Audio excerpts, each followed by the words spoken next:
Uy,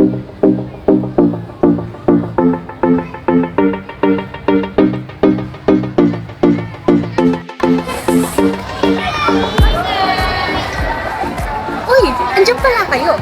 Alam mo ba, ang tagal ko nang naka-curious kung bakit may statue sa gitna ng uwan. Diba? Bakit kaya? At sino kaya siya? Ito ang statue ni Cayetano Arellano. Si Cayetano Arellano ay ang first Philippine Chief Justice of the Supreme Court from 1901 until 1920. During the Philippine Revolution, Arellano was offered the position of Secretary of Foreign Affairs by the President Emilio Aguinaldo on July 15, 1898. Pero tumanggi siya rito since he was in sympathy with the Americans, kung kaya't si Apolinario Mabini na lang ang kumuha ng posisyon. Para sa kanya, ang state ay dapat nire-recognize ang freedom and equality ng lahat ng mga religion, pati na rin ang separation sa church at state mismo. At noong na-establish ang Philippine Commission ng mga Americans, isa siyang jurist na naniwala sa sovereignty ng United States over the Philippines.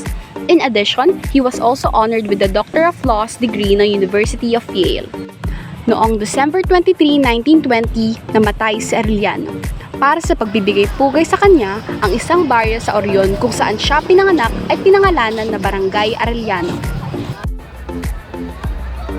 Ah, yun pala yun. Ang astig naman ni Cayetano Arellano. At deserve niya ang statue sa paaralan natin. Ngayon alam na natin ang history behind it.